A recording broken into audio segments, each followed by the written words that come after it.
আলাইকুম, আমি নাজমিন। তোমরা সবাই কেমন আছো? আলহামদুলিল্লাহ, আমিও ভালো আছি। আশা করছি তোমরাও ভালো আছো, সুস্থ আছো। তো দেখো, আজকের ব্লগটা আমি দুপুর থেকে শুরু করছি। দুপুরবেলা আজকে করেছিল ইলিশের ভাপা, সর্ষে ইলিশের ভাপা করেছিল আম্মু। তো সেটাই দুপুরবেলা আমি খাওয়া দাওয়া করব। দেখো কতটা ইয়াম্মি লাগছে না? আমার কিন্তু ইলিশের অনেক রেসিপি হয়, কিন্তু সব থেকে ভালো লাগে সর্ষে ইলিশ। তো আমি তো ঘরে নিয়ে চলে এসেছি দুপুরের খাওয়ার। এইটা দিয়েই দুপুরবেলার লাঞ্চ কমপ্লিট করব। তো আমার কাছে না ইলিশটা আমার এত পছন্দের, মানে মাংস না দিলেও আমি ঠিক আছে, ইলিশ মাছ দিলেই হবে। তো এইটাই আমার এত ভালো লাগছিল।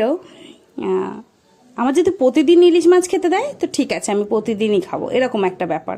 তো তারপর আমি খাওয়া দাওয়া শুরু করলাম দুপুরবেলা। আর আম্মু তো বসেছিল ঘরে। তো আম্মু জিজ্ঞেস করছিল কেমন হয়েছে। আম্মু না রান্না করে, এবার আমরা যখন খাওয়া দাওয়া করবো আম্মু না জিজ্ঞাসা করে কি এটা ভালো হয়েছে, তো কি এটা কেমন হয়েছে, এরকম।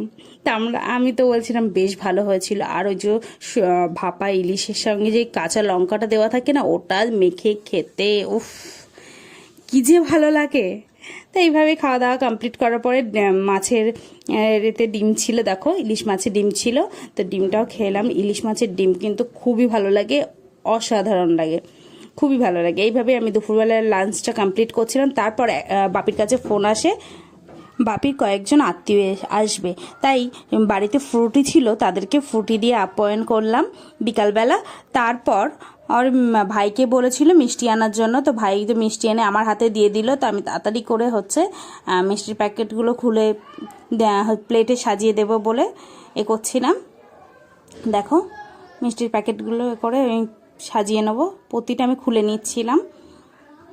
তো এইভাবে দেখো প্যাকেটগুলো খুলে আমি সন্দেশগুলো বের করে দিচ্ছিলাম, প্লেটে সাজানো হবে বলে।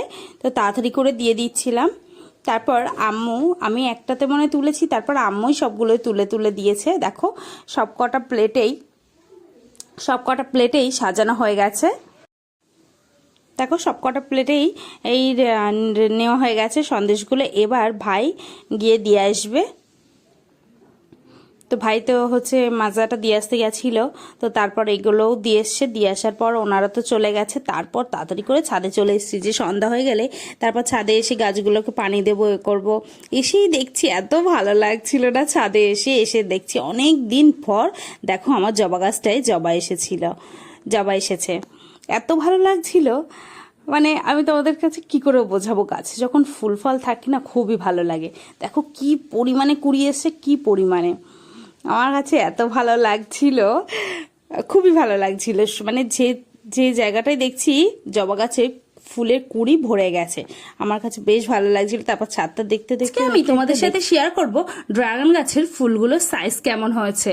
দেখো তোমাদেরকে তো প্রথমেই দেখিয়েছিলাম যে ড্রাগন গাছে ফুল এসছে সেই সময়, আর এখন দেখাবো যে ড্রাগন গাছে কটা ফুল হলো। দেখো ফুলগুলোর সাইজ কিন্তু বেশ ভালোই বড় বড় হয়ে গেছে।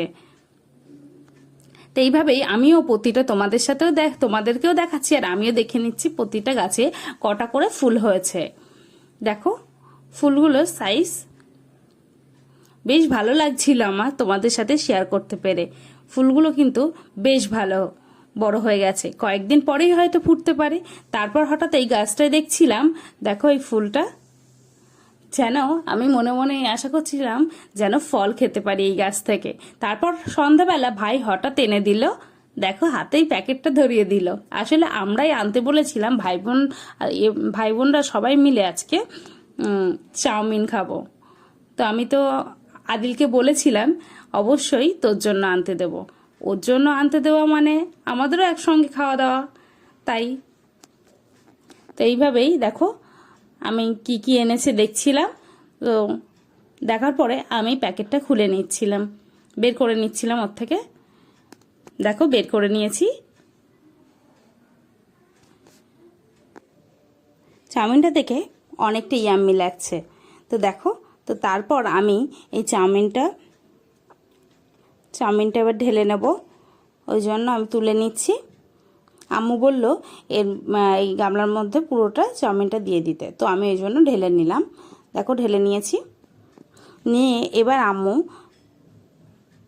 আম্মু আমাদেরকে দিয়ে দেবে তারপর আমি বলছি দাঁড়াও দাঁড়াও দেখি লঙ্কাটা এনেছে কি, বের করেই দেখছি হ্যাঁ একদম কাঁচা লঙ্কা অনেকটাই দিয়েছে, দেখো অনেকটাই দিয়েছে, একদম কাঁচা লঙ্কা এনেছে। তো তারপর আম্মু আমাকে দিয়ে দিল। তারপর আমি শসা, পেঁয়াজ, তারপর লঙ্কা নিয়ে নিলাম, নিয়ে এবার ঘরে গিয়ে আমি টমেটো সসটা নিয়ে নেব। আসলে চাউমিন বা রোল বলো, সস না হলে কিন্তু ব্যাপারটা ভালো লাগে না, তাই না? তো তারপর আমি এসে গেছি ঘরে, এসে যাওয়ার পরে আম্মুর কাছ থেকে নিয়ে আমি দেখো সসটা নিয়ে নিয়েছি। তো সসটা আমি নিয়ে নিয়েছি, নিয়ে বেশ ভালো লাগছে না দেখতে, আমার কাছেও না বেশ ভালো লাগছিল। তো তারপর আমি বললাম সবাই আসুক, তারপর একসঙ্গে খাওয়া দাওয়া করব। সবার তো সাজানো হয়ে গেছে প্লেট, তো তারপর সবাই চলে এসছে। তারপর আমি খাওয়া দাওয়া করছি, দেখো সবাই মিলে একসঙ্গে খাওয়া দাওয়া করার আনন্দটাই আলাদা। ভাই বোন আমরা সবাই একসাথে খাওয়া দাওয়া করছিলাম। তো চাউমিনটা দেখে মনে হচ্ছিল বেশি আমি জানি না চাউমিনটা অতটা একটা ভালো লাগলো না, ঠিকঠাকই ছিল কিন্তু অতটা একটা ভালো লাগেনি। মানে অন্যদিন একটা চাউমিনের একটা বেশ কোনো একটা মশলা হয়তো মিস করেছে বা কিছু, সেই টেস্টটা লাগছিল না। তো মোটামুটি কি করব, এমনি ঠিকই ছিল। তো এইভাবেই খাওয়া দাওয়া করছিলাম। তারপর আর আদিলকেও ডাকলাম, আদিলও তো খাওয়া দাওয়া করছিল। তো তারপর বলছে আপা আমাকে কিন্তু খাইয়ে দিতে হবে। আমি দাঁড়া। তো তারপর আমি খাওয়া দাওয়া করে নিলাম। একদম লঙ্কা দেখেছো একসঙ্গে কতটা লঙ্কা নিয়েছি।